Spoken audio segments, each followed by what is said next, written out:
Hello and welcome to Reader 2 Standing By, Episode 11. I'm Wedge, And I'm Wraith14.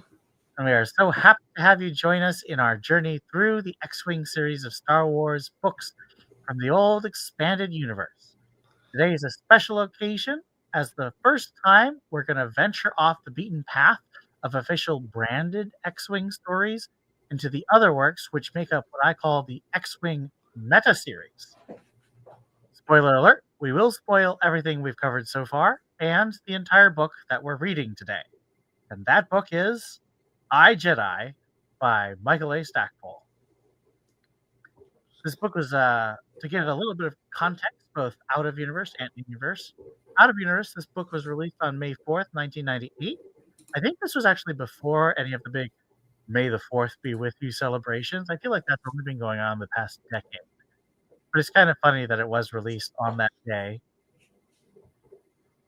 Stackpole's previous Star Wars book was The Back to War in February of 1997, so about 15 months before this book. And then his next Star Wars book would be Isar's Revenge, which was released in April of 1999, so about 11 months later. So it's kind of equidistant between these two.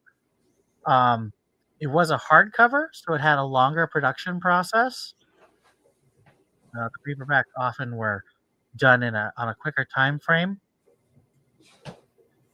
At this time, Aaron Allston's first X-Wing book, Wraith Squadron, had come out, I believe, in February of 1998.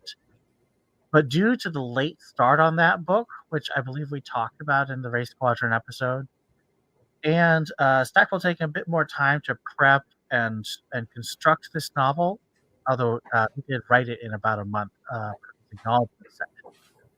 He doesn't really reference anything that happens in the Wraith Squadron series at all, unlike Isar's Revenge, which references quite a bit. In May of 1998, X-Wing Rogue Squadron issue number 30 of the comic series came out, the third of 4 issues in the Masquerade arc, which was the second to last arc of the X-Wing Rogue Squadron series. Throughout I, Jedi, we see the effects of especially the Warrior Princess arc, the previous year, 1997, and Admiral Leonia Tavira's actions and appearance as she appeared in Warrior Princess and Masquerade. So both of her outfits are very distinctly described in I, Jedi, directly from the comic book art. In non-X-Wing Star Wars things happening in 1998, the Bounty Hunter Wars trilogy started in June, the next month, with the Mandalorian armor. Mara Jade by the Emperor's Hand, comic series by Stackpole and Timothy Zahn, started being published in August of that year.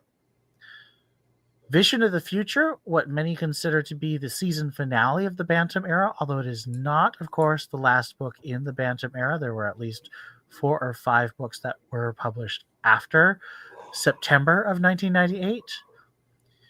With November 1997's publication of Spectre of the Past, and then I, Jedi in May of 1998, and Vision of the Future in September of 1998, Stackpole and Zahn did heavy collaboration with characters, themes, and world building. And Stackpole describes I, Jedi as the middle of a sort of unofficial trilogy, with the Hand of Thrawn.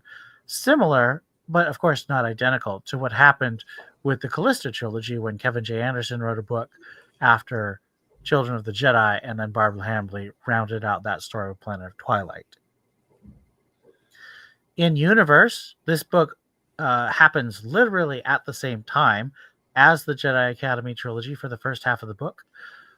It takes place, I want to say, between 6 to 12 months after the Dark Empire events, which ended their publication run in 1995 with Empire's End, so 3 years before that. So the entire Reborn Emperor saga was available when I, Jedi came out. And it happens about 6 months to a year before what we call the Callista trilogy of Children of the Jedi, Darksaber, and Planet of Twilight, as previously mentioned. There is a mention that Corellia joins the New Republic in this year, according to some calculations. I can't find any actual source on that, however. Oh, Given how I could see it happening, I mean, Corrin is able to get out, and there's no serious worries about that. But given how I don't know, his description of the political situation and the PSS, the Public Security Service, seems like it's really kind of negative. Although the PSS is still in place in the Corellian trilogy 6 years after this book is supposed to take place. So, and in Adumar, Wedge can't go back to Corellia yet because he's a Rebel / New Republic yeah, and that's general. supposed to be about a year and a half after Jedi. So, yeah, I don't trust the fan calculation that says Corellia joins the New Republic this year. I think that's an incorrect calculation. It's kind of fun.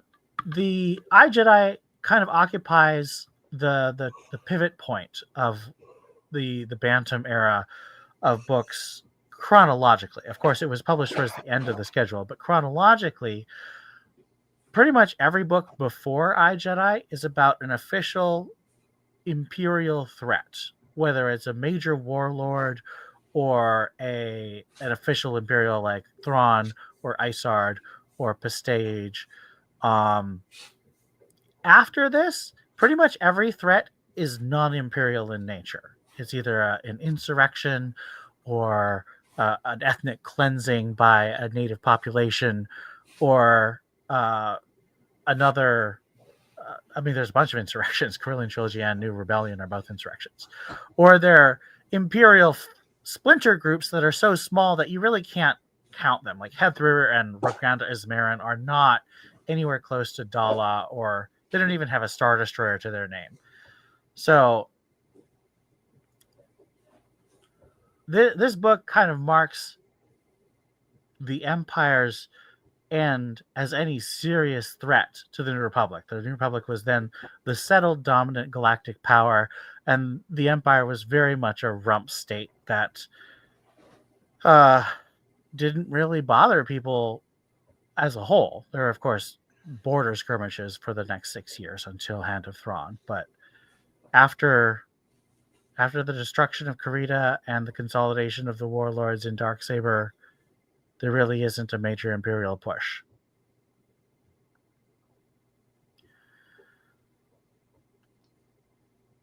That, I think, gives us a pretty good picture of where Jedi takes place, both out of universe in 1998 and in universe. So let's get into our summary of what happens. The book is divided into two distinct sections. The first is Corrin going to the Jedi Academy trilogy and is what we call a parallel novel to that trilogy, going over the same events from a different perspective. And it is, of course, in the first person. That's why it's called Jedi, from Corrin's point of view.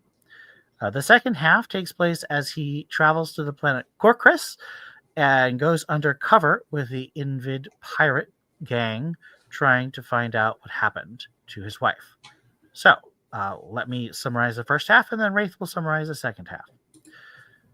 We open our book with Corrin as part of Rogue Squadron hunting the Invids, a group of well-organized and dangerous pirates that are headed by the flagship Imperial Star Destroyer, the Invidious, which is why they're called the Invids, which is commanded by former Moff and now self-styled Admiral Leona Tavira, who, of course, was seen in the X-Wing Rogue Squadron comics quite a bit. Corrin is distracted during this mission because Mirix wants to have a child with him. The third solo child had been born very recently, and there's talk about how Leia and her kids were seen a lot in New Republic official videos. Corrin gets home after talking with Ural about having a child, and he's kind of changed his mind, and Mirix is gone. And that night, he has a nightmare in which he hears Mirix's voice scream his name, and he realizes that someone has kidnapped her. He has heard it through the Force. So he goes to all the people he can think of, Wedge Antilles, Tycho Selchu, and then Wedge brings him to meet Luke, And Luke is able to figure out some of what happened to him in the Force and invites him to come learn some of the skills he thinks he might need to find Mirrex as a Jedi, as he is about to open the Jedi Academy on Yavin 4. Corran does so under a disguise. Luke and Corran both think that it would be too distracting to have someone as famous as Corran be at the Academy, since Corran, of course, was part of the liberation of Coruscant and the liberation of the Thera. And of course, he escaped Lusanka. So there's lots of media attention. So he dyes his hair blonde from brown, and he grows a goatee and a mustache. And then he goes to the Academy, and he meets lots of other students like Cam Solusar and Brackus and Gantoris. And he has a rivalry with Gantoris, very similar to his rivalry with Bror Jace in the Rogue Squadron novel. He establishes a routine of running every morning, and after several weeks of training, Luke takes them all one night to a volcanic spring, and Corran has really struggled opening up to the Force. He's had some success in combat when he's been able to suppress his ego and his image of himself, but he doesn't really open up to the Force until a massive heat wave rushes through the water, and he has to absorb the heat and use it to lift his fellow student Tion out of the water. Something he hasn't even been able to move a pebble. Like, he has no skill in telekinesis, and he finds out through the holocron that people in his family, the Halcyon family, which were renamed Horn to hide from the Empire, don't have any skill with telekinesis naturally, unless they absorb energy. So, like in Empire Strikes Back, when Darth Vader blocks the blaster bolt with his hand, Jedi says that he was sucking the energy into his hand, and he burned off that energy by grabbing Han's blaster. Now, Darth Vader, of course, could use telekinesis without absorbing energy, but he was a very powerful Sith, so he, of course, had that skill that he had learned. There is an alternate theory on what was going on in the absolutely awful and definitely not part of the X-Wing series book called the Jedi Prince series, specifically the volume called Glove of Darth Vader. Darth Vader's glove is said to be indestructible, and like Excalibur, the sign of who will become the next emperor. So Darth Vader was able to block bolts because his glove was literally indestructible. I was going to mention, it's not like he had a physical hand to take the shot either. So yeah, but he was using the Force. Anything. Yeah. I prefer to think that he was absorbing the energy, but you do you. Hand of Glove of Darth Vader book. The Corran's rival, Gantoris, becomes the first victim of what he calls the Dark Man, first confronting Luke and saying there is another teacher of the Force, one using the dark side, and then being literally cooked from the inside out in his room. Mara Jade from the Thrawn trilogy arrives and becomes a quick friend with Corran, even though they definitely have big egos and can be abrasive to each other. And then a few days later, Kip Duron, a massively powerful teenager between 17 and 19, and their ages vary, a former slave on Kessel, rescued by Han Solo in the Jedi Academy trilogy. He arrives, and Luke Skywalker really tries to tutor him and take him under his wing, which annoys Corran because Kip turns out to be kind of another Gantoris to Corran. I don't know if Kip actually feels that way, but his sheer power in the Force makes Corran annoyed. Kip steals Mara's ship and leaves after confronting people and seeming to be under the influence of the Dark Man. Mara Jade also leaves. In his investigation into the Dark Man, Corran, Brackus, and Cam Solusar, two other students at the Jedi Academy trilogy, investigate some of the temples, specifically the Blue Leaf Temple, and figure out that something very dark and spooky is going on with these temples. Corran spars with Luke with lightsabers and voices some choice criticisms of his teaching styles. However, before they can resolve anything, Kip Duron returns, puts Luke in a coma with Exar Kun's help, steals the Sun Crusher, a fighter-sized craft that can blow up suns, and then leaves. The battle against Exar Kun, an ancient 4,000-year-old Sith Lord spirit or ghost, intensifies. Leia and Han Solo and the twins arrive to try and help Luke.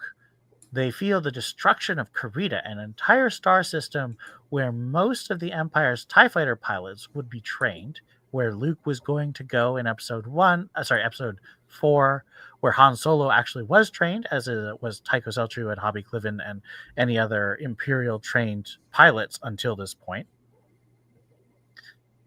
There were 2 major attempts to kill Luke, first with Exar Kun deceiving the student Streen into thinking that he was fighting Exar Kun himself, but instead was attacking Luke. And then Exar Kun sends a bunch of huge flying monsters, which Corran shoots a couple of them and then freezes one of them in space on the Mara of Jade's headhunter.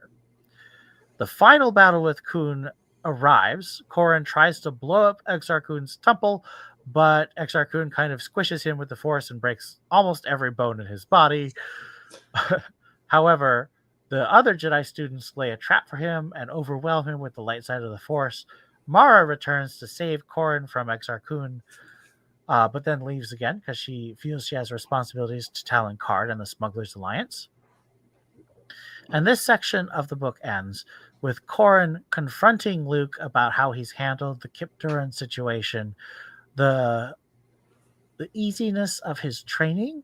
Corran had been through the Corsec or Police Training Academy on Corellia and felt that Luke was being too lax and too easy on his students, and he couldn't accept that Kyp could blow up 2 star systems and trillions of people and just get away with it.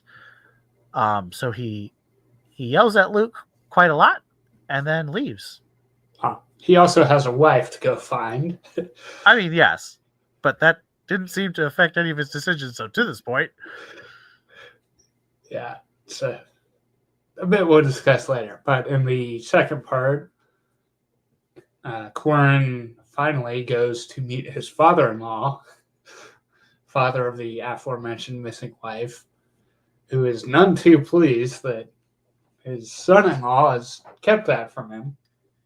Although, as Corran quickly deduces, Booster already knew that Myrix was missing, so his anger about Corran not telling him is partly just anger at Corran, given his whole Corsec background, but it's an interesting sequence. And from there, Booster sets out Corran with a false identity so that he can sneak into Corellia to meet with his grandfather, Rostak Horn, who's got a lot of information still hidden away about the Nija Halcyon, and has hidden Jedi information inside of plants, which is, there's a whole extended bit about how Rostak knew all these secrets from his time in Corsec and essentially had a whole blackmail book on various people in Corellia that were worried he'd let the information out. So he got a very nice house out of all this. So interesting bit. It's talked about how he had a house that Corran was looking for, but then it was gone, and kind of Corellia changing, which sets up more about the Corellian trilogy. So then Corran has a nightmare about Nija Halcyon's death, I believe during the Clone Wars. My memory of this is a bit rusty from having had a lot of stuff going on while I was listening to the audiobook. But so originally, Stackpole thought that the Clone Wars happened about 40 to 50 years before A New Hope instead of 20. And so wasn't too far off the mark for the pre prequel trilogy. Well, that's what everybody expectations. thought. Yeah. Everybody thought that. So in the new timeline, of course, it had to happen just before the end of the Clone Wars. Right. So, yeah, Quarren is deciding that he's going to be more like a Jedi now that he knows more of this stuff, but he has to go and infiltrate the pirate group that he knows has Mirax. So there's a scene where he's on a kind of cruise liner, a cruise ship type thing, and the Invid pirates attack it, but Quarren, with assistance from a very excitable young kid, manages to outmaneuver their ambush and get away. Then essentially presents the cruise liner as his gift to the pirates in exchange for membership, and starts working out his way through the ranks, making connections with some members of the pirates who aren't as bad as the rest. For example, there's one group, the survivors, that are they'd originally been attacked by the Empire and had been fighting back against the Empire in a kind of rebel way, but then they became more into piracy and went downhill from there. But Quarren will think about later that if he'd not fallen in with Rogue Squadron, that could have been the path he'd gone down.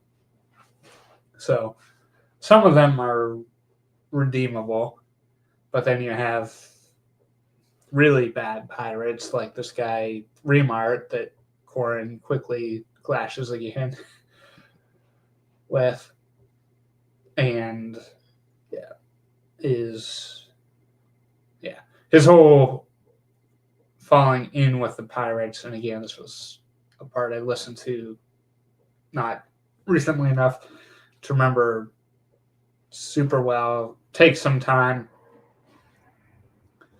and features him trying to train them to use ion shots rather than just killing all their marks, because he's undercover, so he doesn't want to be killing, random smugglers that are being held up by the pirate group.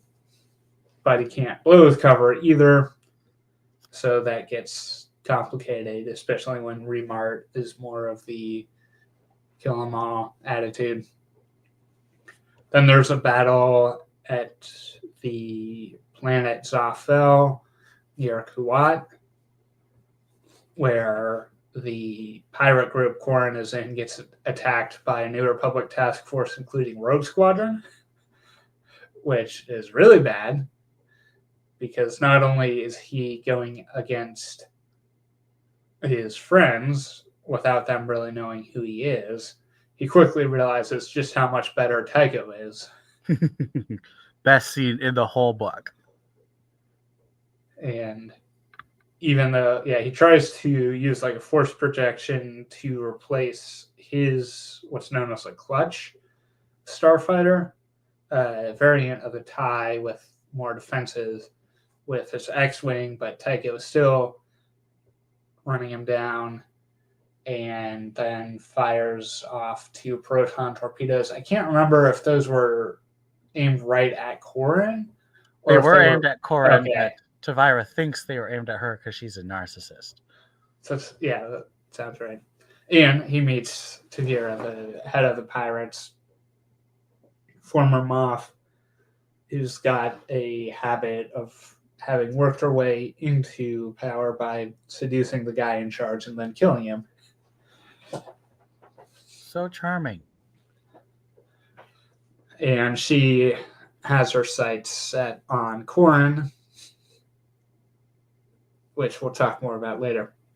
There's a battle on a world that had been a colony of the Kalmasi alien species, which is pulled in from Spectre of the Past, and really comes up even more in Vision of the Future because their planet Ka'Mas was destroyed by the Empire through, as of yet, unknown means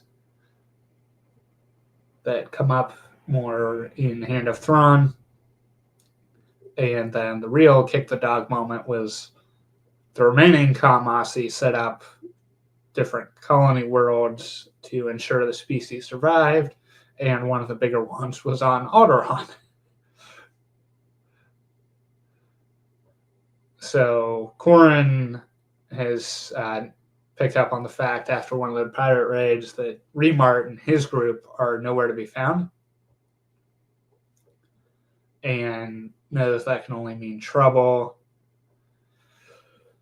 So he goes to track them down and finds Remart in a bit of a standoff with the Ka'Masi group, even though they're very pacifistic, where I know the leader of the Ka'Masi, who we'll find is named Elegos Kla, was bleeding, and he hadn't actually hit Remart because he just tapped him on the shoulder, right?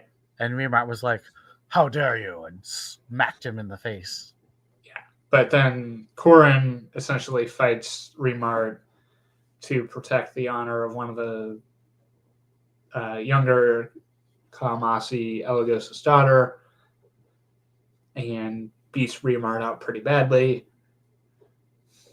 Then, to explain why he did it, he says he's taken Elegos as his manservant because it was essentially a thing of Remart says, hey, this group's mine to deal with, and Corran says, well, now this one works for me, so I'm going to fight you for him. Because again, he can't blow his cover. And there'd been some romantic-ish stuff between Remart and Tavira. I would not say romantic. I would say purely sexual. Right. I just couldn't remember. Was it Remart wanting to get with Tavira? And Tavira wanted to add him to her harem. Yeah, but then Remart's been badly beaten up by Corran. So Tavira reveals that she had him killed because he was no longer of any use for her. And also, he struck a superior officer, so legally she was supposed to. And she wants Corran to now take his place and suggests that Corran was trying to do that when he beat Remart up. And Corran kind of wonders about that and is also thinking about the fact that he could more easily find out where Myrex is if he goes along with this, which is a whole thing. But ultimately does not, and Tavira is giving him a month after he shares the already established cover story that he has a lover away from there, that her family wouldn't let them be together, so he's trying to get revenge on the family by being a pirate because they owned the cruise line that he stole the ship from when he joined.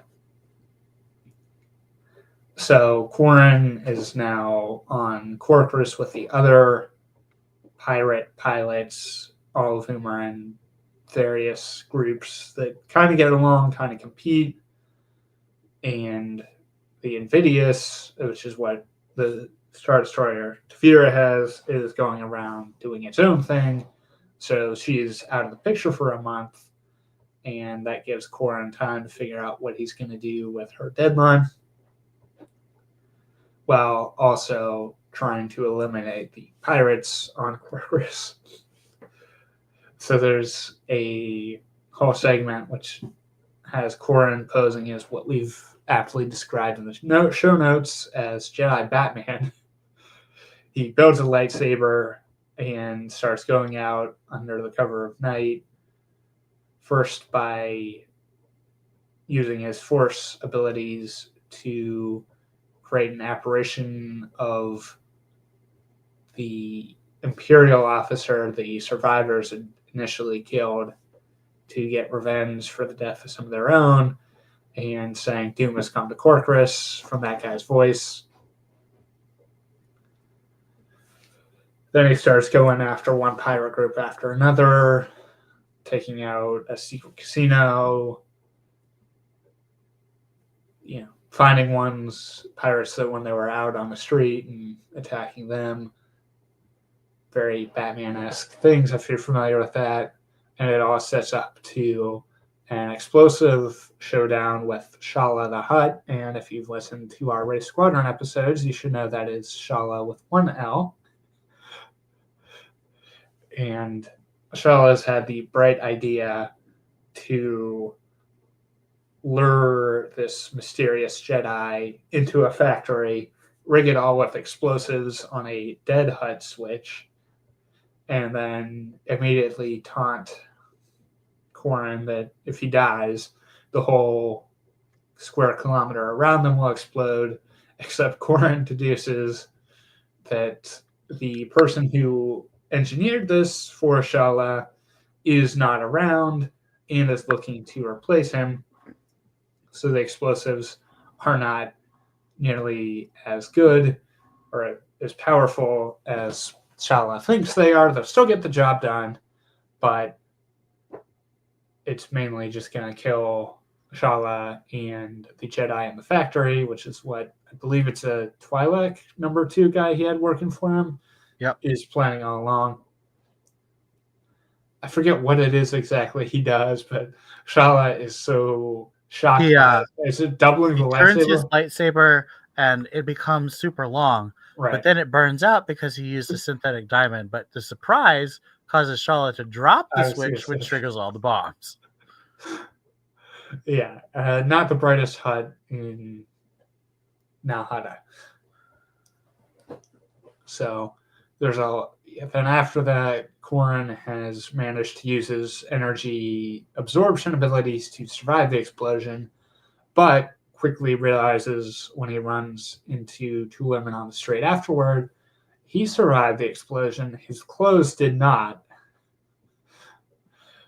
And luckily, Elagos is there to save him with a cover story about how he's drunk again and has crashed his speeder bike, which is what he made his lightsaber out of, the handle of a speeder bike. So that's what it looks like he's holding. Just imagine a guy holding like the grip of a motorcycle,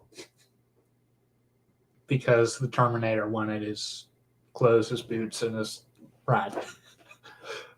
So yeah, out of context, Side Jedi has naked Corran. But Elagos saves him from that, gets him inside, and Corran's whole cover story for his nighttime crime fighting has been that he's been roaring drunk while he tries to deal with the dilemma of Tavira's offer / demand. So then to the Janissari, they come later because there's a scene where Tavira has shown up and is wanting to know why Corran hasn't dealt with the Jedi problem on Corcus now that she's heard about it. And so he starts getting all the pirates in shape to go and fight the Jedi while secretly planning his endgame to have the mystery Jedi Phantom kill his undercover identity.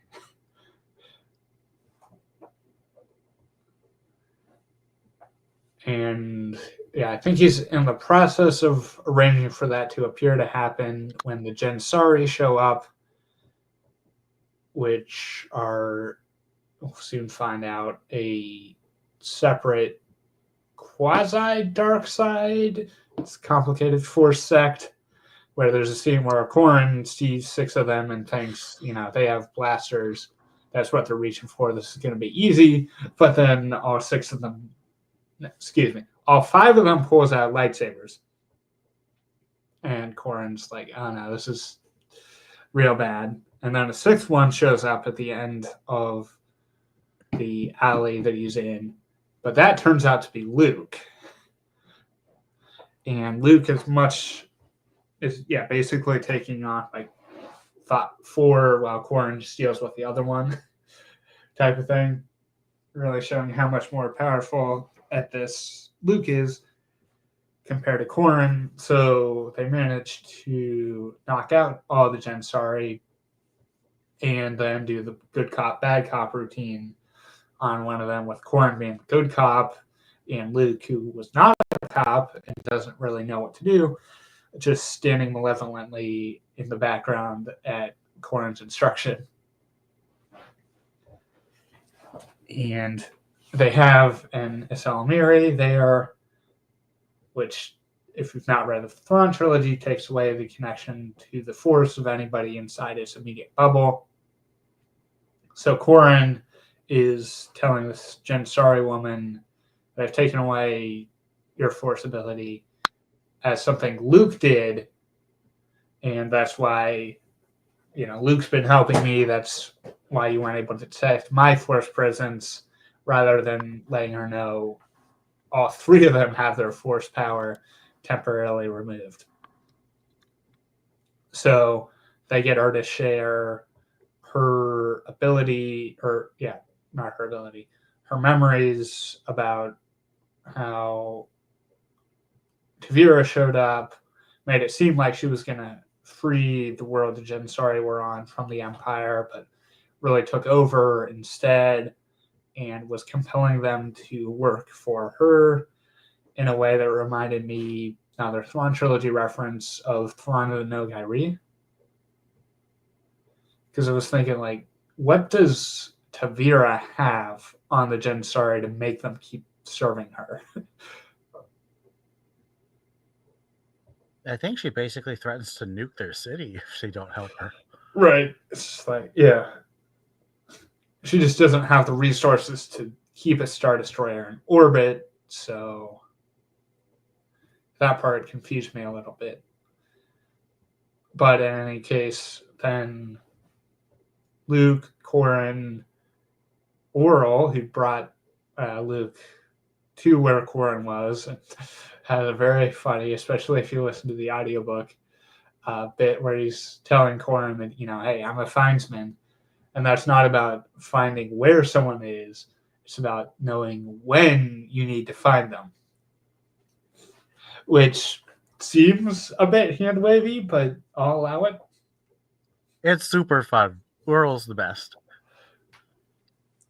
So yeah, then they assault the planet Susevi and have a pretty easy time recovering Myrex, waking her up. But then Tavira shows up with her Star Destroyer, and it's going to be her Star Destroyer against Booster's errant venture, which, because it follows New Republic law in terms of allowed armament, is severely outgunned. Something like 1/10 of the gun power of a normal Star Destroyer. Right. It's not going to be a good fight, but then Corrin uses his Force projection abilities to get into Vera's head, play to her narcissism that the New Republic wouldn't just send a private Star Destroyer after me. Oh no, this is Lusankia. And it's launching Rogue Squadron. And now here comes the Sun Crusher, which he'd previously told Corrin the New Republic would have never destroyed on their own. And she's thinking it's going to come after her. So he puts that scenario into her head, and she panics and orders the Invidious to jump away. And then it is never seen again in Legends, which we'll talk about later. But now that Corrin and Myrex are safe from the danger, but not the fact that, to everybody else's perception, it'll be Tavira turned and ran from the errant venture, so Booster's never going to let them hear the end of it. but they decide they're going to have kids, even if they're not going to name them after Booster. Sorry, grandfather. And yeah, Corrin, to settle their conflict with the Gensari, Elagos, who is related to a Katamasi Jedi that had been serving alongside Nija Halcyon in the Clone Wars, shares his memory of Nija's death at the hands of someone, I believe the husband of the now Gensari leader. No, the Or husband her was husband killed. was there. Her husband was killed when the vampire guy exploded over the dome. Okay. Yes, because as of this book, the Star Wars authors didn't know that not all Sith explode in a blast of blue light, or not even just Sith, but dark side Force users, since they only had Palpatine's death in Return of the Jedi as a visual source to go off of. Reading this, or not reading this, listening to this on the audiobook made a lot of those details a little harder to remember, and it had been a long time since I read Jedi. So, sorry, the summary details were a little garbled there, but then we have an epilogue where Corrin using the headhunter, or is it just X-Wing? No, I think he gets in his X-Wing because he uses proton torpedoes. All right, blows up the temple and the statue that Exar Kun had used, and then he and Mirex are going to have a kid. So that is what happens in Jedi. Now, our analysis. So our first question, of course, is this is an X-Wing podcast. Is this really an X-Wing book? What do you think, Ray? I would say it's close enough, especially since I can't remember for sure if I've read Jedi Academy Trilogy. It would have been when I was a kid many years ago. So if you're not familiar with Jedi Academy Trilogy in that way, then it really feels more like an X-Wing book with a big detour. But it's still X-Wing people. Yeah. My argument is that this is definitely an X-Wing book because, of course, it's by Stackpole. So for me, an X-Wing book has to be by Stackpole or Allston or comic. This book also specifically progresses the characters, settings, and technology that dominate the X-Wing books. So Starfighter combat, Wedge, Tycho, Corrin, and the rest of the Rogue Squadron characters. And it has a lot of settings and connections to the X-Wing books as well. Of course, this does feature Luke very prominently, and Leia and Han show up in pretty major appearances, as does Mara Jade and, of course, the Jedi Academy students. But to me, it still feels much more X-Wing than like a main book, because Corrin is the main character of the book. And the narrator. Yes. We do get 9 of the 12 Rogue Squadron pilots named. Tycho is the leader now because Wedge has gone into architecture to help fix up Coruscant after the reborn Emperor destroyed it. And is dating Kwisatz, which Corrin has thoughts about. Well, we'll get to those when we do our character study. Right. I'm just listing the people in Rogue Squadron. We also know that Hobby Clivian, Gavin Darklighter, and Wes Jansen are in Tycho's 1 flight.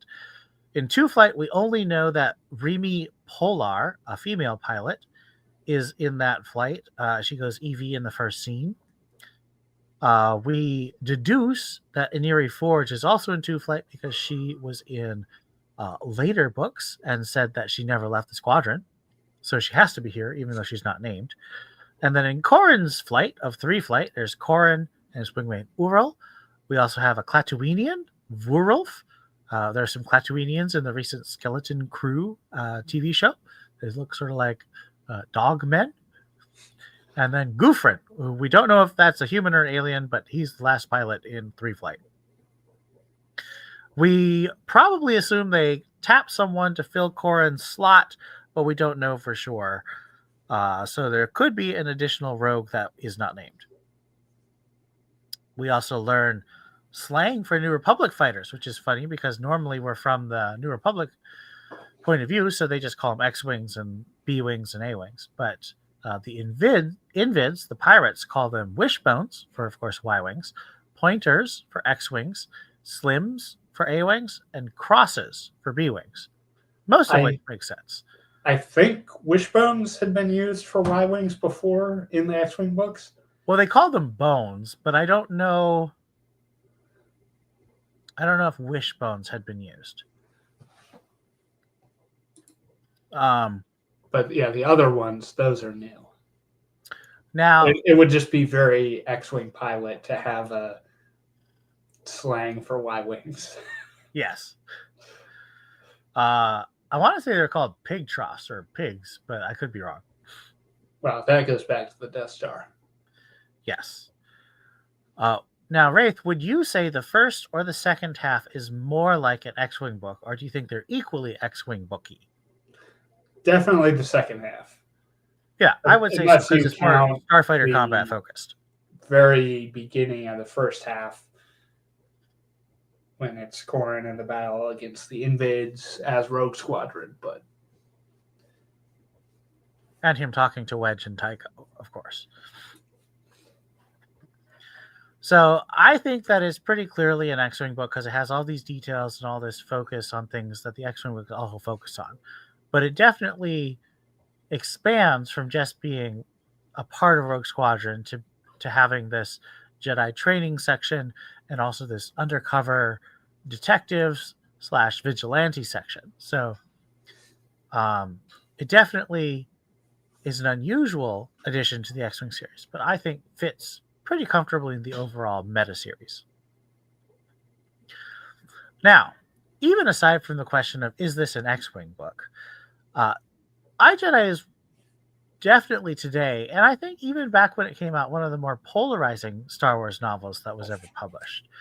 A lot of this focuses around Corran's attitude towards and criticism of Luke Skywalker, who is a lot of people's favorite character in Star Wars.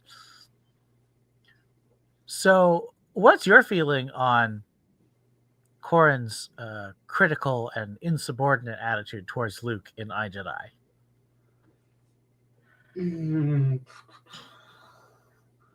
Yeah, like you mentioned, it's kind of got a point about like why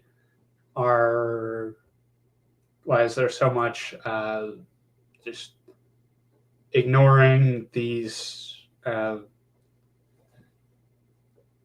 kind of visions of the Dark Man Gantoris is having, and a lot of alarming behavior from him, and then Kip Duran, where he's referencing, well, Exar Kun did this, and Luke's like, or somebody asked, well, how do you know that? And Allbud says, Exar Kun's telling me right now. Something that you'd think they'd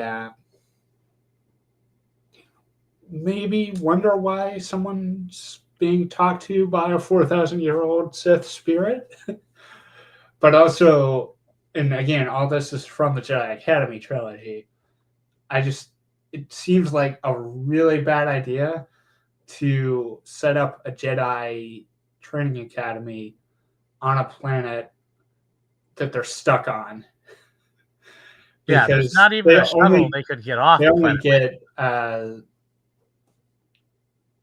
like supply deliveries every week or every 2 weeks on a set schedule.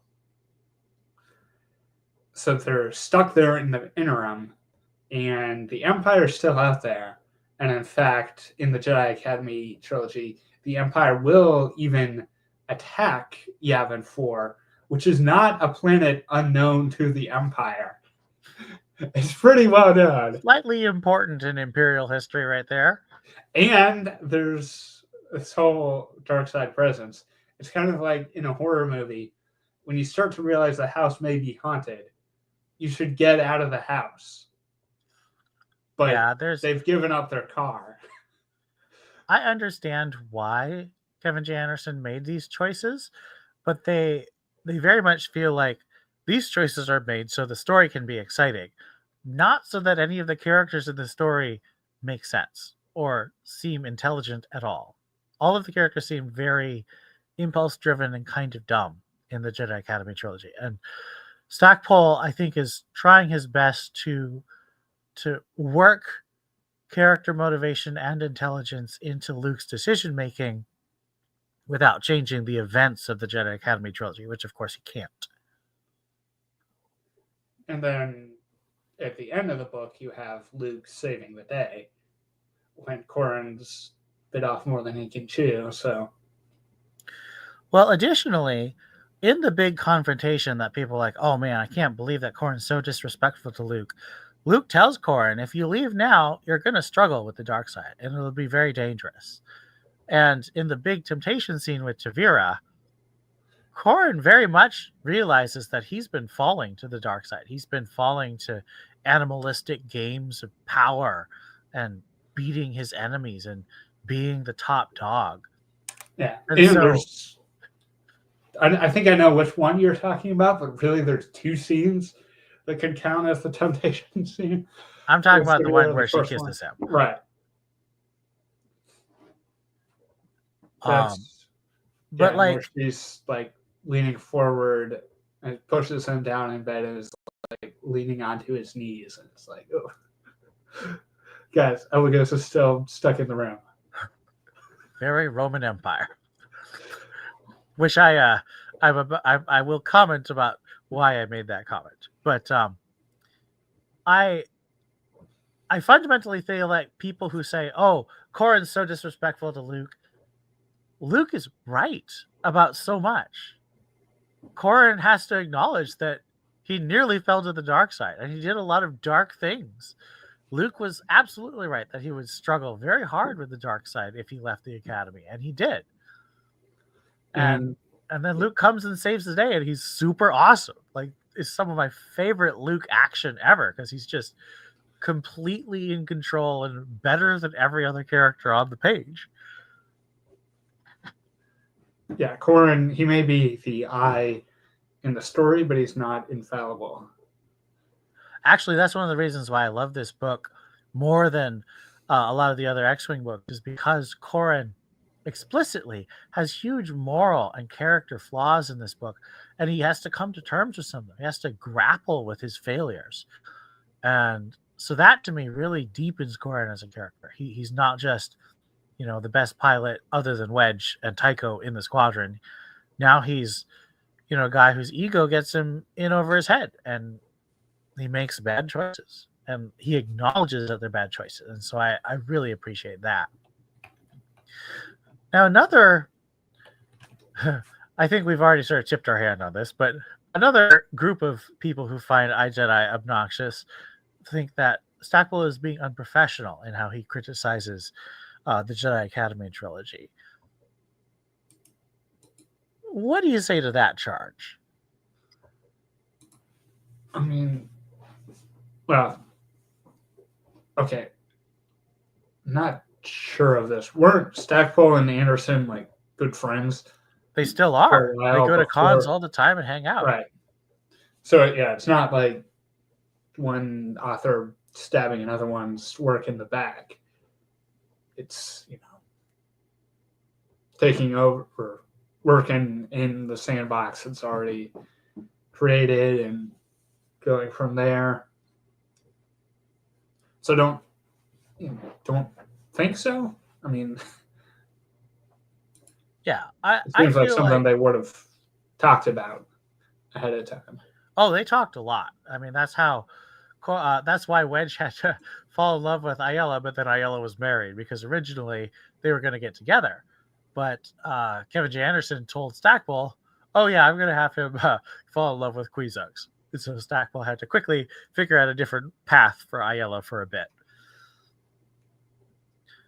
As I said, I've tipped my hand. I don't like what happens in the Jedi Academy trilogy. I've only read 1.25 of the books, and I didn't enjoy them at all.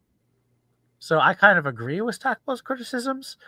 I think it would be fair to it's a little unprofessional, but I mean Kevin J. Anderson and Stackpole are good friends and they're not mad at each other. So I think that if Kevin J. Anderson doesn't mind, I feel like his fans shouldn't mind either.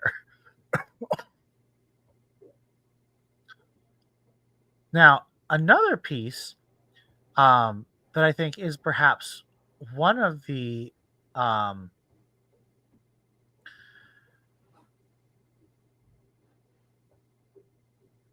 things that I would say is a more legitimate criticism that makes this novel more controversial is that Corran knows that his wife is gone after like the second or third chapter of the book, and then he takes 40 chapters to do anything about it. He like goes to the academy for like 2 or 3 months, and then he spends about 3 or 4 months playing pirate. What is he doing all this time? I think that is a criticism that only works if you haven't read the novel and you're not willing to try and sink yourself into Corran's point of view. I mean, the whole point of a first person novel is you get into someone's motivations and feelings and why they're doing something. And I strongly feel that if you allow yourself to journey with Corran emotionally, every choice he makes perfect sense. It's not a straightforward path, but life isn't a straightforward path. Even though this is a novel and it's planned out, Stackpole is really trying to get that complexity of the choices we make in a difficult situation doesn't always take us in a straight line. And so I think it works if you're willing to go with Corran in his emotional journey. If I remember right, like at the beginning when he's talking to Luke and sort of figuring out who would have taken Mirax, he recognizes that if he goes like right in, they will pick up on him and she'll get killed. So he has to learn and know how to use the Force, but then kind of work his way in, so it kind of makes sense. Yeah, I mean, if he'd been able to persuade General Kraken to send in like the Lusankia and Rogue Squadron and a full task force to take out Tavira, number one, they have no idea where to go. Like that's a big part is no one knows where Tavira's base is, and that's one big thing he's finally able to find out at the end of the book. For another thing, as you say, Tavira sees Rogue Squadron come, she's just like, well, kill all my hostages and run. Like, why is she going to stick around for that? I mean, it is, the joke can be made that Corran forgot his wife was missing. But that's not really the case if you actually read the book. Yeah. Again, I feel like that criticism only works if you're not willing to go on the journey with Corran emotionally. And I think that's not being fair to the book. You have to read the book. If you don't like the book, that's fine. But you have to read the book and you have to make an honest effort to see why the characters make the choices they do. And our last argument is that Corran, of course, is a Gary Stu, a male Mary Sue. We've talked about this quite a few times because, of course, he's the main character of the first 4 Rogue Squadron novels and Ice Heart's Revenge. I honestly feel like iJedi is the least Gary Stu Corran book because he's so obviously wrong on so many things, and he has to acknowledge his wrongness. I think that self-criticism is something that's not part of Gary Stu's. Gary Stu's tend to be very shallow in the way that they accept being the center of a big story.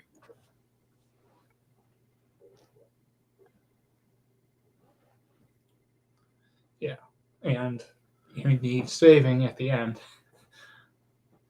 Really, Luke is the one who carries all that, and then you've got Oral planning and Elegos quite well too. Yeah,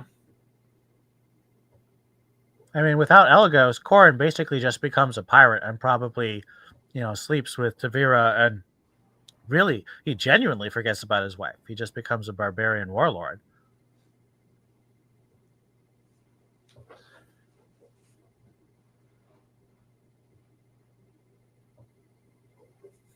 You had a comment here about... Oh, right. Yeah, so I was put in, not sure if it would fall in this or if it could be in character portraits about Tavira. But I mean, I think it fits with the Gary Stu accusation, so why don't we deal with it here? So I was saying, it seems like, Tavira is all over Corrin, which we'd seen with Arisi previously, but she had her angle, and I would say Tavira does here, where she is not really that interested in Corrin. She just wants to be able to say she stole him away from this girlfriend he's talking about and is declining her overtures in favor of, Corrin, Janos Idanian, which we'll mention more about later, beat up Remar, so now he's of no use to me, so I'm going to steal him and have my fun and then be done with him. Well, and also, I don't know if Tavira named her own flagship the Invidious, but she definitely is an invidious person. She loves corruption. She loves to corrupt people. And that's something we'll talk a lot more about next episode with the Starfighters of Adumar. So I don't want to get too much into that, but I think that the name of her flagship, the Invidious, reflects her character. And so I think that her pursuit of Corrin is as much about corrupting him as it is about her own pleasure. And the thing we'll talk about later is the names of Star Destroyers, not a returning Tavira. No. So I feel like we've actually pretty much covered Corrin's journey in the book. So let's get to some of our other characters. First, of course, is Rogue Leader, Tycho Selchu, who has two really big scenes in the book. I don't know if I'd say he gets character development, but when Corrin flies against him and opens himself up to the Force and feels how Tycho flies, you just get such an amazing look at who Tycho is. Yeah, because he realizes, doesn't he, that it's been one thing to go up against him in a sim, but now where it seems like it is, to Tycho's point of view, real combat. This is terrifying, and he's boxing me in and predicting moves. Yeah, so we understand that the rogues are all very good pilots, but most of them have a pretty straightforward attack. Tycho is insanely brilliant. Corrin compares his mind to a Mon Calamari demon squid with tentacles just grabbing thoughts and ideas and from everywhere. And just the way Stackpole has Corrin describe how Tycho flies, where he puts his enemy in a box, and the box has these little moves. So Tycho is constantly thinking about where everyone could go and where he could go. He's just so aware. He's situationally aware of everything in the battle, and he is so predictive. He can think about where everyone's going to be and what they're going to do. And you can see some of this when both Stackpole and Allston write how Wedge flies, but having Corrin flying against Tycho, feeling him in the Force, is just a phenomenal scene. It has been my favorite scene since I read this book in 1998 for 28 years, 27 years. I've loved this scene, and I still love it so much. When the audiobook first came out last year, I immediately skipped to the scene just to see how it was, and it was magnificent. The way Mark Thompson read it and the sound effects were all perfect. Yeah, I mean, it's another component. Tycho's really familiar with a tie, an actual tie, and this is a variant of that. So he's got kind of the inside knowledge of how it flies and can box it in from there. Yeah, you can tell this was written before I Search Revenge, because Corrin is describing how he's not familiar with the tie. Oops. And yet we'll know from Isar's Revenge, which is written later but set before, he's flown the TIE Defender. Nobody's perfect. Now I have Luke here, but I mean we've basically covered Luke's characterization in the previous section too. I really like Luke in this book, so I think that people who think that Corran hates Luke or Corran is right and Luke is wrong, I think Luke makes some mistakes, but I think Kevin J. Anderson would say that Luke was meant to make mistakes. That's the way a first-time teacher teaches. He makes mistakes. Right. Another character who shows up only for about 3 chapters, but they're awesome chapters, is Mara Jade. Now, Mara Jade is one of my absolute all-time favorite Star Wars characters and characters in general. I think she's a wonderful, wonderful character, but she was very poorly written by most people who weren't Timothy Zahn from 1991 to 1999. Michael Stackpole is a big exception to that. His Mara Jade is perfect. She's sharp. She does that thing that Zahn has her do, which is annoy people so she can get behind their guard and figure out what they're doing. She's just so good. She's very hurt because she was an Emperor's assassin and now she's trying to figure out her way. It is a magnificent capturing of Zahn's character, and other than Zahn, I think Stackpole has the best Mara. And there's some other really good Maras, but I think this is the second best Mara that was ever written in iJedi here. Yeah, I mean, she gets her own critiques of Luke in, but this also tying back to Dark Empire, which I imagine Jedi Academy trilogy also runs with, how Luke is recovering from his own brush with the dark side / actively being in Palpatine's service until he double-crossed him in Dark Empire 1. And so I think Mara's a bit concerned about ongoing effects of that. Tells Corran to look out for him. Well, and if you read the one book of Jedi Commander that I have read, which is Jedi Search, the first book, it explicitly says that Luke he's a darker and colder character since his experience with the Reborn Emperor. And Kevin J. Anderson's actually talked to some of our friends on Twitter about how he was intentionally writing a Luke who has been deeply affected by those events of Dark Empire. So I don't think it's even just an implication. I think it's pretty explicit in the text and in Kevin J. Anderson's intentions that this is where Luke is, and this is why his friends are concerned. As an aside, the Jedi Academy trilogy had something like 10 students, half of whom were named. So It's not like Corran is in that series, but there's room for him to be one of the unnamed students. Yeah. Now, our next character is, of course, original character of Elegos Akla, our first Kamasi character who's named. There were a couple Kamasi characters who were not named in Spectre of the Past, but Elegos is our first named character. And as I was reading this, I just realized how much I love Elegos. He's a pacifist who is not bound by his pacifism. He's an intensely wise and intelligent character who judges people, but in a way that allows them to grow from his criticism rather than being shamed or angered. I just love his character. He's amazing. Yeah, I made the joke in the show notes that if Corran is Batman on Corcus, Elegos is Elegos Alfred. Yes. And I thought that was the cleverest thing ever. I think it's amazing. And he really is. He takes care of Corran. He criticizes Corran when he's making dumb choices, which is exactly what Alfred does to Batman. And he will return in Vision of the Future. Yeah. And other books. As you can see from this episode, we are not sticking only to official X-Wing books.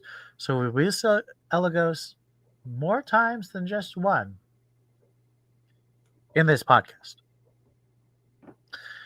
Our next character on our list, of course, is Rostek Horn, Corin's adoptive grandfather. And Corin does say he is his grandfather.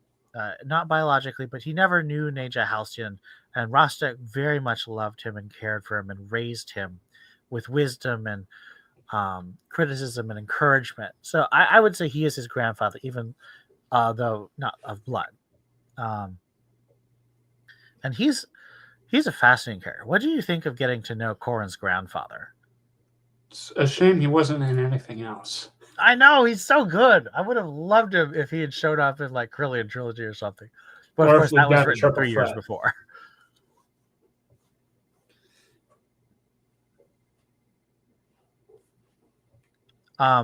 Rostek, of course, does sort of get into a lot of the continuity issues that we have.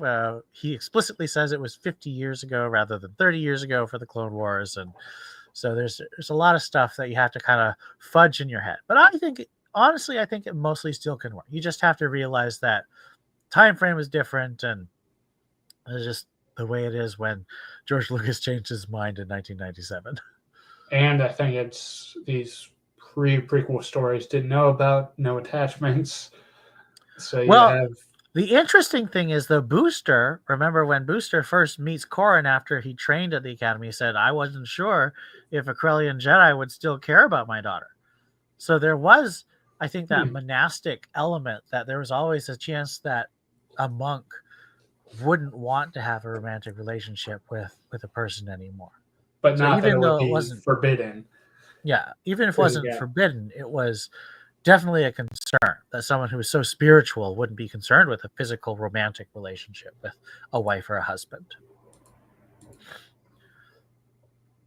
And of course, Stackpole always says, well, I just made that Corin was a part of the Corellian Jedi tradition and said that they're different than the normal ones. So that's a good hand wave for a lot of stuff that's different.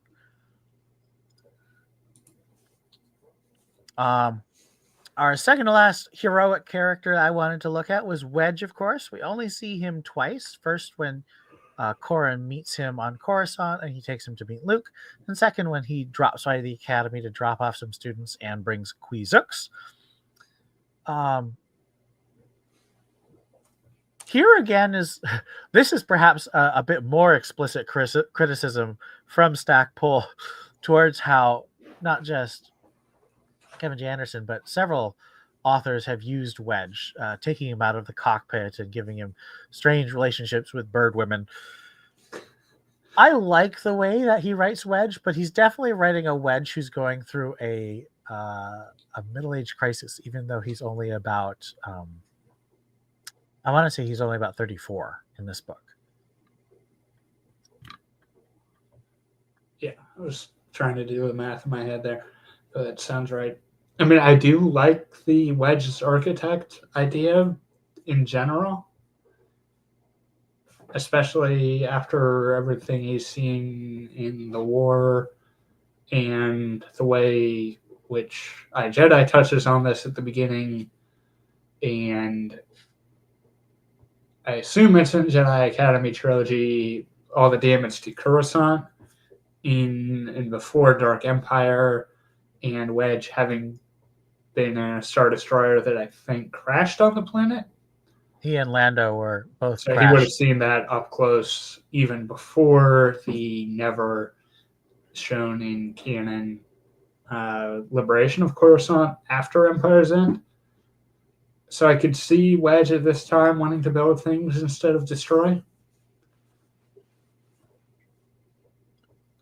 I don't think it's bad. I do think Quizooks is a bad relationship, but I think that both Stackpole and Allston have given good psychological reasons for why it happened. I also want to reiterate that Lucky, the Star Wars Tales story, is not canon to the Zahn Allston Stacky universe and deserves to be thrown into the fire because it's stupid. Last, I just have a little joke here. Cam Salazar, who's one of the Dark Empire characters who became a key Jedi Academy teacher and student, Mark Thompson made an awesome choice when he picked his voice. He gives him Arnold Schwarzenegger's accent and voice. And so I just see this massive, huge Austrian Jedi every time that Cam is talking, and it's wonderful. Now, I wanted to talk a little bit about our villains. The main villain, of course, is Admiral Leona Tavira. She is Stackpole's second major villain that he created for Star Wars, and also a lady villain. So his first, of course, was Isan Isard, and his second is Leona Tavira. I feel like she's definitely a character who you could see some people not liking conceptually. She's very much a femme fatale, a seductress. She has some very stereotypical qualities of an evil female villain. She is relatively smart, I would say, compared to a lot of characters. Even Isard, I feel like she makes fewer mistakes than Isard. Yeah. The biggest thing I really like about her as a villain, though, is she is a 100% committed narcissist. Everything is about her. She thinks she is the biggest threat the New Republic has. She thinks that everyone's out to get her. She thinks she's the best and greatest figure who's ever stood up against the tyranny of the New Republic. And everything, all of her analysis is all about her. She thinks that every shot that's fired around her is aimed at her. It's amazing. And I think it's thoughtfully done, and it's very effective. It's definitely a very villainous trait. And I liked how Stackpole, he never has Corrin call her a narcissist. He just shows that she is one, and it's really nicely done. I wonder if she was set up as a foil to Dala for this Jedi Academy trilogy time frame, narratively. I don't know. That is a good question. It's funny, there are a lot of female villains. We got Isar, Dala, and Tavira all in this like 3-year chunk of time.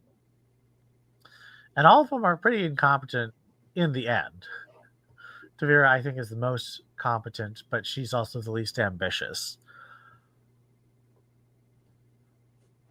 And she does get away at the end. Yes, which I'm doing that classic YouTube thing. You'll see why we keep mentioning she gets away when we get to it.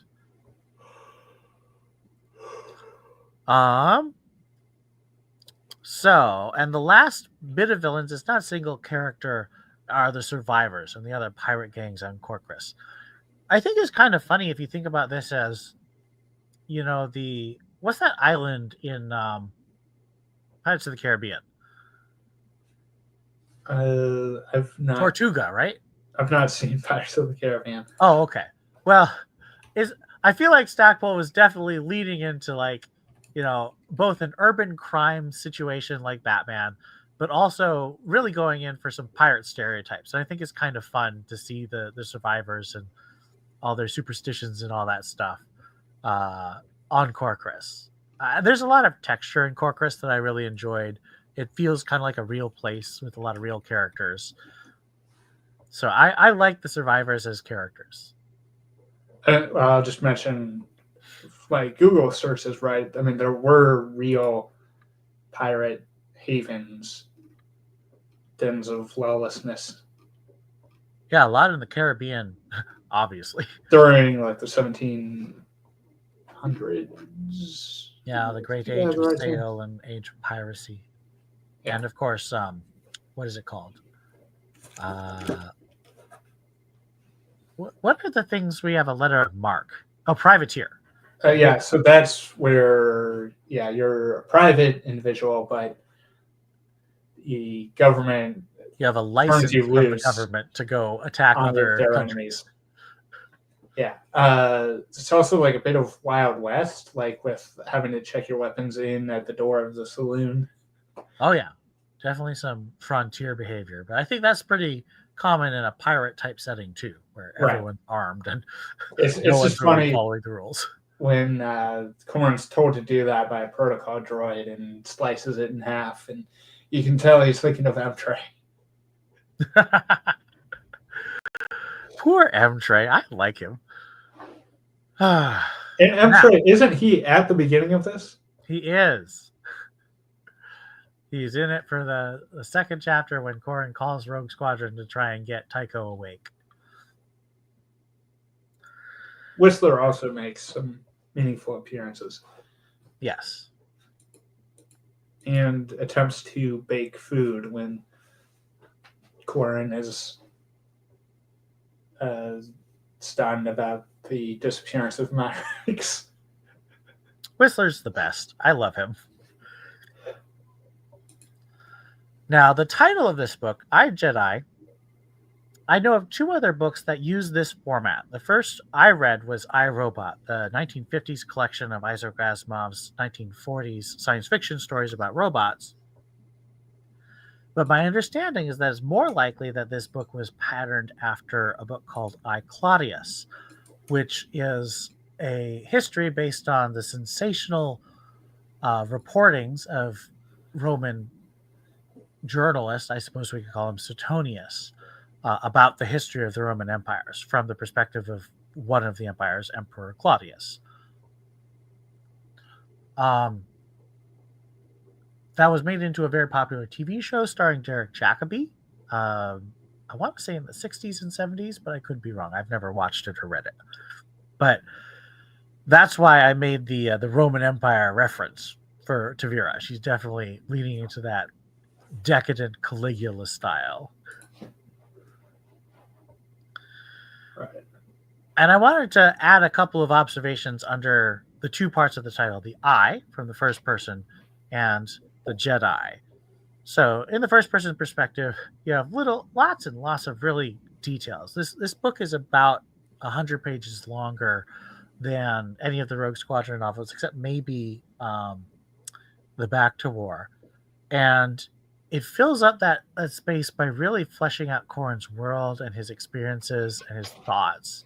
And so you get things from like the rules he learned from a high-class chef about how to serve normal food to people so they think it's high class, which I thought was pretty funny. And how he met the high-class chef was when he was undercover, and I think this is what he talks to Wedge about. Or Yeah. He wasn't undercover so much as he was a bodyguard for a some very rich rich woman. Shuttle liner daughter, sort of like Paris Hilton for shuttles. The inspiration for his cover story as an invid. Yeah, exactly. Speaking of cover stories as an invid, I didn't know this, but the name that Corran uses, Genos Idanian, was actually Han Solo's alias in the Han Solo trilogy by A.C. Crispin, which was coming out about this same time. Well, you can tell it was meant to apply to Harrison Ford if you rearrange the letters. Indiana Jones. I see. And in the Han Solo trilogy, Han Solo goes under that alias when he's running away from Hal Horn to the Carridia Academy. So it's kind of a fun little detail that is never drawn explicitly in the book itself, but if you know what's going on, it makes perfect sense given all the Corellian connections. I could see Booster having known that. And since Picard almost certainly knows that. Isn't Booster the one who gives Corran the Genos identity? Yes, he is. So yeah, I could see that being him having a little bit of fun. And this, of course, is the first time that Corran ever meets Han Solo, leading to that funny subplot in Solo Command where Corran never meets Han Solo. Right. We have a detail about how Fliri Voru, when he was Moff of the Corellian sector 20 years ago, 10 years into the Empire's existence, was considered a golden age because he was very smuggler and crime friendly. You have details like Kiwi, the little kid who wants to be a pilot on the liner. Just a whole chapter about him kind of bugging Corran, and he really sticks out in your memory. I compared him to the kid from The Incredibles, but really he's like old enough that I think he tried to join the New Republic. Yeah. And they couldn't make it as a pilot, so he was a technician. and ends up working for Booster. But if you listen to the audiobook, he's got a lot of that very excited, Incredibles kids, that was totally wicked type of voice. And it's hilarious because he's asking Corin Horn, his disguised, about like, Rogue Squadron, I want to meet them. And Corin's playing along like, would you recognize them?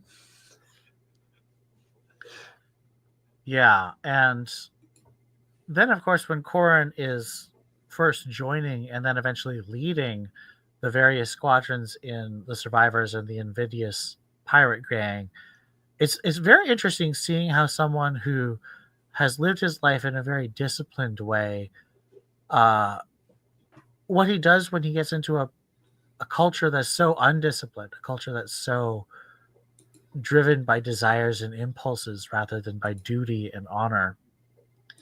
And I thought it was really interesting seeing Corin, how he, in the space of less than 4 months, becomes a squadron leader in this environment, because he's just coming from a place where he's developed his skills so much better. And he, of course, he is a natural leader. Although I think it's interesting that Corin basically stays in Rogue Squadron as the third in command for his entire military career, from the Coruscant campaign all the way to Hand of Thrawn. He's just 3 flight leader. He's never leading his own squadron except for here. And I wonder what it'd be like if he'd ever led his own squadron. I don't know. Did you have any of those thoughts when he was leading the bolts? Yeah, it does feel like that. Although we only really know like 3 maybe bolts, so it still kind of feels like a flight, except there's a bunch of other ones he doesn't get to know, and some of them die along the way. I mean, the attrition rate of the pirates is pretty high, right? Which makes sense. I mean, they're living a dangerous life, and they're not great. And they're not X-wings. They're not X-wings. They do have Rogue Squadron pilots. They're not even Wraith Squadron pilots. Yeah, the shields are there, but they're not as good. I was also thinking he'd also gone through a whole disorganized period when he was at the Jedi Academy temple, because he wants to, get out before dawn and go on runs, and there's no alarm clocks, no set schedule to start the day, and he doesn't know what to do with it. Yeah. And the last little bit of the I part of the details that get slipped in that really flesh out Star Wars is you have the world of Zafel, which is a subsidiary of the Kuat system. It's not in the Kuat system, but it's basically owned by Kuat, and they just dump all their hyperspace waste onto it. Which and then the New Republic comes to punish them and make them comply with the environmental regulations they said they were going to comply with. So I thought that was a really fun bit of world building, and I really enjoyed just the sense that these aren't just backdrops where you have battles, but there's actually like a function to these worlds and whole stories that go on outside the pages of the book. It's also funny that it's Fel. Yeah. Even though that's a Corellian name, not a Kawati name.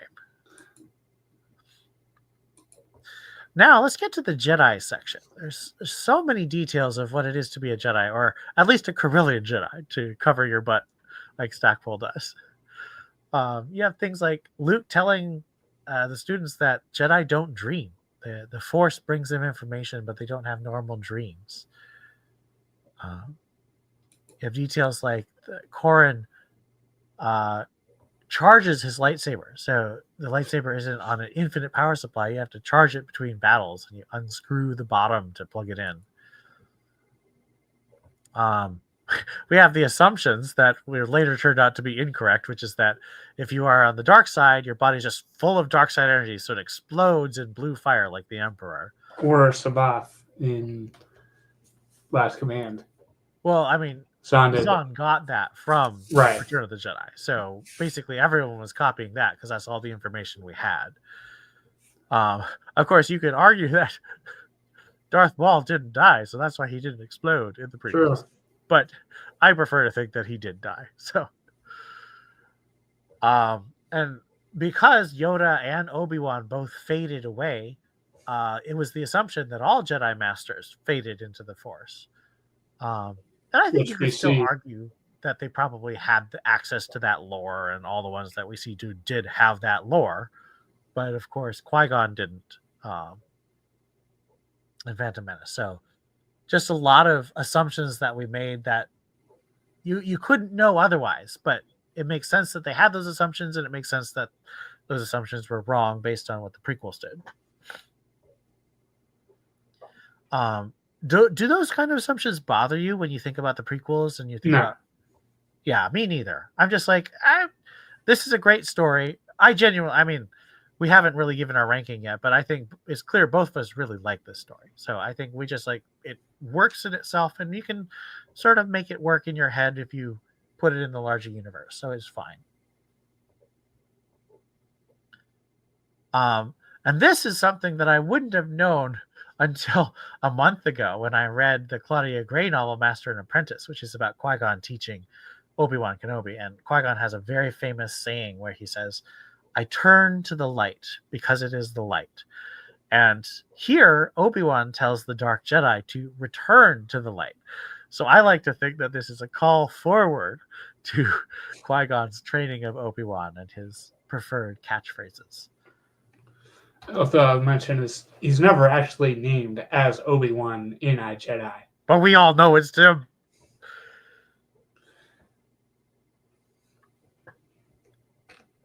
The idea that different families and different Jedi have special talents, so that not all Jedi are the same skill set of we can do telekinesis and you can meditate and you can see visions of the future. No, Corran can't do telekinesis unless he absorbs energy, but he's very good at absorbing energy, and he's also very good at projecting images. So he's got these strengths and weaknesses that make him a more unique Jedi. And I like that. It's the kind of thing, it's one of the things I don't like about the prequels is that it seems like almost all the Jedi are kind of the same in the prequels. I think Tyria Sarkin's backstory supports the special talents or lack thereof in families too. Well, Tyria is interesting.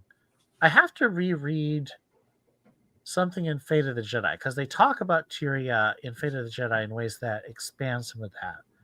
But I think it's implied that it might be partially a psychological or personality issue with Tyria rather than necessarily a weakness in the Force itself for her.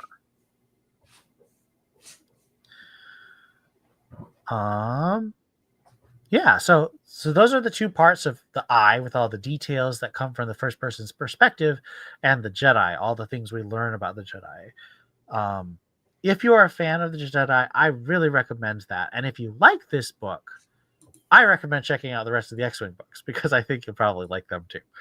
So don't be put off by the fact that they have starships on the cover. There's plenty of character and even some good Jedi and Force stuff in all of them.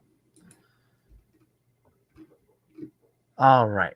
Now let's talk a bit about the continuity with the rest of the Star Wars universe at the time. Now, we've talked a lot about how it connects with the Jedi Academy trilogy and Dark Empire. Let's talk a bit about how it connects with the Hand of Thrawn series. So what are some things that stick out to you about how iJedi functions as an unofficial third book in Hand of Thrawn? I mentioned we got the Kalmasi. Yep. And there's some parallels between the Jensari having this long-held belief that the Halcyon ancestor and their entire family was bad, they're dangerous, they killed some of us before, and we can't trust them, and the betrayal of Kamas plotline in Hand of Thrawn. Also, the the way you apparently have to wake somebody up from a force trance which is what Mirax was put into by trickery in this novel, and then comes up in Vision of the Future, is apparently the same. Yeah, and that has a very fairy tale quality. because Mirix is sleeping on a stone and it has a very Sleeping Beauty like vibe, and so him kissing her as she wakes up has a real, I don't know, it's very classic. And it's kind of the princess is in the tower because she's literally in a castle, in a tower. So, and I don't want to spoil Hand of Thrawn, but that sort of structure was coming to mind. for sure. You also have, of course, the Salamiri, which are big parts of all of Zahn's. Well, not all of them. The 5 Thrawn books. They're the big part of the Salamiri. Mara and Lando's mission to find George Cardos, which is a huge part of the Hand of Thrawn. Booster wanting to paint the errant venture red is also a plot point that shows up again in the Hand of Thrawn. So I would say, I don't know if I could say this is quite an unofficial trilogy like the Callista trilogy, but these 3 books are very close, and they very much enrich each other, I would say. Yeah. There are, of course, tons of connections to the X-Wing novels, more than you can probably list. One that really stuck out to me was El Chandru Pika, which, of course, is where Corran and Wedge bribed Seryanka to leave Isard service and join their service. And I thought that was a fun little connection there. There's also connections to the Clone Wars, and this, of course, is projecting forward in the future, but Stackpole in 2003, 5 years after this story, wrote a story of Rosta Korn, Neja Halcyon, fighting crime in Corellia called Illusion in the Star Wars Insider. And in 2004, a year later, the Jedi Trial novel by David Sherman and Dan Craig has Neja Halcyon as a main character collaborating with Anakin Skywalker to fight off a separatist invasion of a planet. And his marriage and I believe also the fact that he can't use telekinesis come up. So it's clear that editorial and Sherman and Craig paid attention to Neja's background and what was known about him. So that's kind of cool. And we have a friend on our Star Wars server that we are part of who Jedi Trial is one of his favorite novels in Star Wars. And the connection between Neja and Corran was a big delight to him when he discovered it as he read through the books.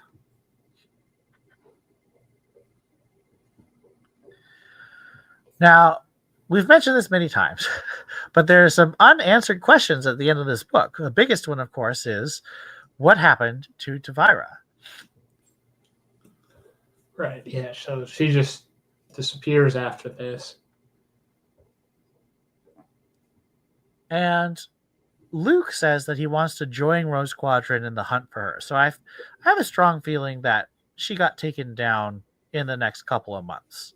Because with Luke and Rogue Squadron all working together to take down Tavira, and especially since she lost her Force advisors who would warn her of traps, I think she would go down pretty quickly. And there's Kraken was after her, and he's got Wraith Squadron. Yes. And they have experience being pirates.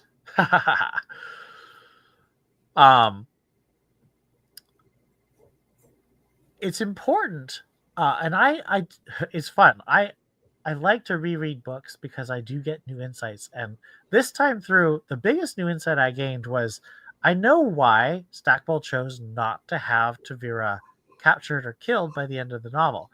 And it's because at the beginning of the novel, Corran tells Mirix that they'll seriously decide on whether they'll have children when Tavira is captured or taken care of. And that's part of why Mirix gets captured, because he works with Kraken to try and speed up the capture of Tavira. But at the end, Corran's made the decision. He will have children with Mirix. And it's important that Tavira is not captured because he's willing to go forward with that, even though he originally had wanted to wait. And so it shows his growth as a character that she's not captured, but he's willing to have children with Mirix now. Now, another question, what happened to the Jinsari? Yeah, I mean, at the end of this, Luke is giving them an invitation to train at his academy. But we never really see them again in official stories. There is a mention that I know of, anyway. Yeah, there's a mention in Vision of the Future that they were straightened out, that they did find their place in the galaxy, but it's just a mention. We don't actually see any of them. And that story takes place about 8 years after this story, so it took quite a while. Lastly, who are Corran and Myrix's children? Well, that'll get answered much later. Yes, we will. Let me think. In 3 episodes, I think, is where we'll probably be able to answer that question. Now, so unlike Ice Ard's Revenge, which I think is a very fun book, but I don't really have a strong sense of what it's about, what it has the themes are. Jedi has a lot of very deep themes that are intentionally woven through the entire book. The first, of course, is having children. Corran's struggle with growing as a man and as a husband and becoming a father are woven all the way throughout the book. Exar Kun taunts him with visions of his future son, and he really thinks about it a lot. And I appreciate that. I think it's a really cool storyline and theme. And there's been a big culture shift since Jedi came out, and I definitely don't think it would be part of a book pitched to the Star Wars audience today, and I think that's kind of a bummer. I very much appreciate that Random House Worlds gave us a new audiobook in the Essential Legends collection to give us this picture of a different time and kind of encourage us in different ways.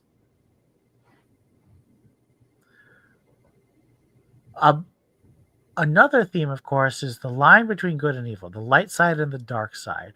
And Tavira, of course, is seen as the ultimate dark side in the book. The Jensari are kind of twisted, but they're not evil.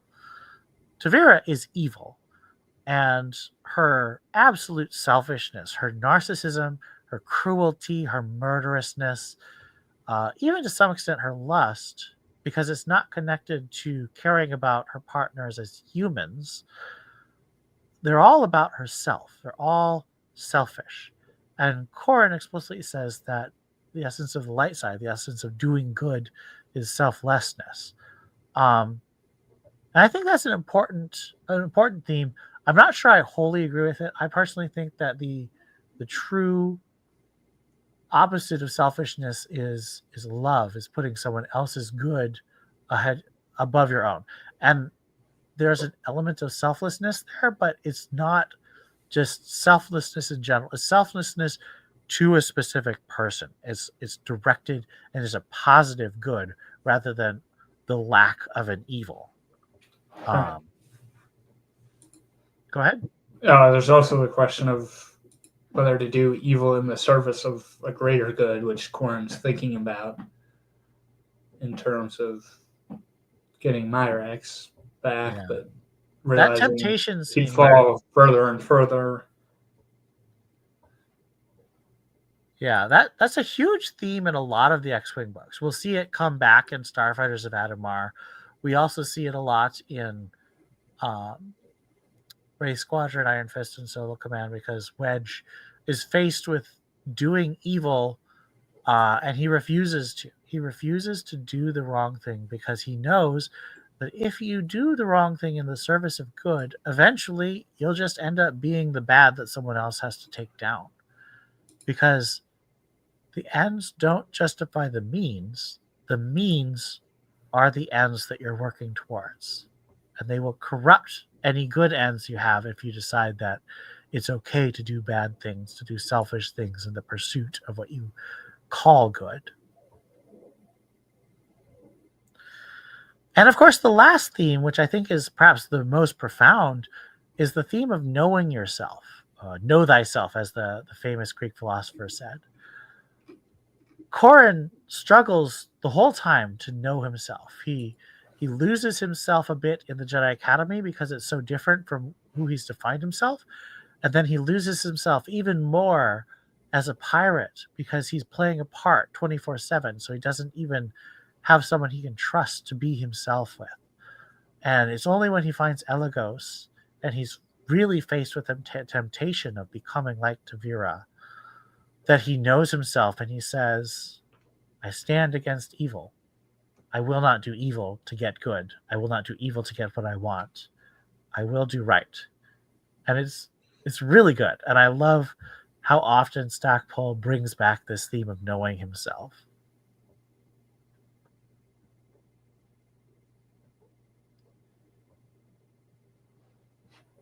So let's talk about our favorite or most powerful parts of the book. What would you say one of your favorite parts in iJedi was? Well, you've got some good ones in there already, but one that You can isn't. take some of them. I just wrote them down. Mara's verbal beatdown of Ex Raccoon is hilarious. Iconic. Comparing him negatively to Vader and Palpatine and Isard too. Yeah. Classic stuff. One of my favorite scenes, and this was actually a new one for me, I don't remember having this strong reaction, is when he goes down into Rostek, his grandfather's cellar, and he sees all the holographs of his grandfather and grandmother and his father, and he sees the family he lost because of the Empire. I thought that was a really powerful look at, what tyranny does. The Empire destroyed the ability of Corran to know and be proud of his family, know and be proud of his Jedi heritage. I thought that was, I was intensely moved by that scene. And Mark Thompson read it so beautifully. Yeah. The audiobook was really well done. For sure. What's another favorite scene for you? You have it down. We already talked about it, but the Corran versus Tycho and yes, Corran's whole crime fighting spree. Corran is Batman and Elagos Alfred, just perfect. And of course, we've talked about this too. But when Luke shows up and he just shows that he is the Jedi Master. He's not the Knight. He's the Master, and he just takes everyone down. Is wonderful. Yeah, and then of course a very powerful scene is Neja's death, his grandfather's death, which we see twice. First, as a nightmare that Corran is sent by the Force in the middle of the book, and then from Elagos' uncle's perspective at the end of the book. And it's a heroic sacrifice, and it's a full-fledged prequel Jedi conflict with smooth and dangerous lightsaber conflict. It's a pretty cool scene. It's a lot more violent than we're used to from Star Wars, I would say. But I think it definitely sticks with you pretty hard. Yeah. All right. Why don't we rank iJedi with the rest of our books? So what books would you put this between in the X-Wing books? Well, you know where I put the Allston ones at the top. So if I'm doing Stackpole only, I'd probably go Back to War, maybe Wedge's Gamble, or maybe iJedi in second place. So if I remember correctly, I put Back to War above Ray Squadron and below Iron Fist. And I think I would honestly put this above Back to War and below Iron Fist.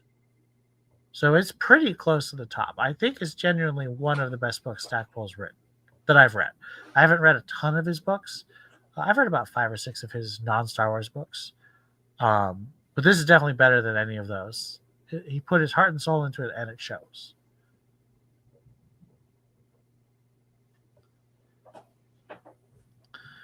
Now, let's get to our wing books. What book or other story would you recommend to people who liked iJedi? So the first one I had, and I've already mentioned like everything else in this series, but this one fits way too well, is third novel of the Skyward series by Brandon Sanderson, Cytonic, which the whole series is mainly first person, But in this one, you've got the main character really developing their unusual genetic abilities. They're joining a band of pirates, struggling with maintaining the sense of self, and they've got even a grandparent connection. So it fits too well. And then since you had multiple ones, I put in a non-official novel by a friend of the pod, kind of alternate universe Star Wars story where Dark Empire doesn't happen, and it's a different take on Tavira versus the New Republic with the Jensari, and Myrex never goes missing, so it's Luke and the Rogues, including Corrin, versus her group, and things go from there, and it's really good. And you didn't Called mention Interregnum. I was realizing that right as you said it. Yeah, so that's Interregnum by our friend Admiral Byzantium and his co-writer Dr. McKay. Specifically, the first of the series. Yeah. My books that I want to recommend as wing books to iJedi. The first is a trilogy called The Deed of Paxenarium by Elizabeth Moon. I've mentioned Elizabeth Moon before with her Vada's War quintilogy. But this one has a young woman who runs away from a farm and becomes a paladin. So there's the becoming part of a mercenary troop, so the military aspect, and then becoming a paladin. So that spiritual Jedi aspect is a big part of the Deed of Paxenarium. I've also already mentioned it, but Master and Apprentice has a similar critical and really deep and thoughtful look at the Jedi life by Claudia Gray, Master and Apprentice. Really recommend that book. I don't want to recommend too many other Star Wars books on the podcast because I feel like a lot of our listeners will probably already have read Star Wars, but this is a really good one that just has so many parallels in how it takes a very introspective look at the Jedi Order and what it means to be a Jedi. And then lastly, because we've talked about Batman so much, the scene where Corrin breaks into the casino and just, cuts a droid in half and breaks a bunch of gambling machines really reminds me of Batman Year One by Frank Miller from 1986, art by David Mazzucchelli. And it's the vigilante stuff is definitely very Batman inspired, I would say. And Michael Stackpole has actually written a whole superhero universe in the mid 2000s that I quite enjoy. Has he ever mentioned the Batman connection on social media to iJedi? I don't know. We should tweet him or blue sky him. I don't know. Although he didn't respond to our last question, so maybe he's just too busy. So that brings us to an end of our iJedi episode. Thank you so much for listening. Next time, we'll be reading The Incomparable and Sublime X-Wing Starfighters of Adumar by Aaron Allston. As a special tie-in promotion, we'll be releasing a small RPG supplement dramatized as an audio drama called Adumar, Pilots Wanted, originally written by RPG writer Corey Herndon. We got a cast of myself and Wraith, the YouTuber Meg Reviews, our friend Alpha from the United Kingdom, and our friend Admiral Byzantium, who we've mentioned as the author of the fic Interregnum. We had a great time recording together. I can't wait for you to hear it. Look for that to drop in the next couple of weeks, and then the main Starfighters of Adumar episode at the end of the month. And there will be spoilers for Adumar in Adumar Pilots Wanted because it's set 5 years after the events of that and covers the events of that. Also, check out our 25th anniversary stream for Starfighters of Adumar with Meg, Wraith, and I from last year. The book, of course, was released in summer of 1999. So 25 years later would have been 2024, and we did that on that date. Had a really great time, a lot of great insights from Meg and Wraith, and it's a good time to listen to.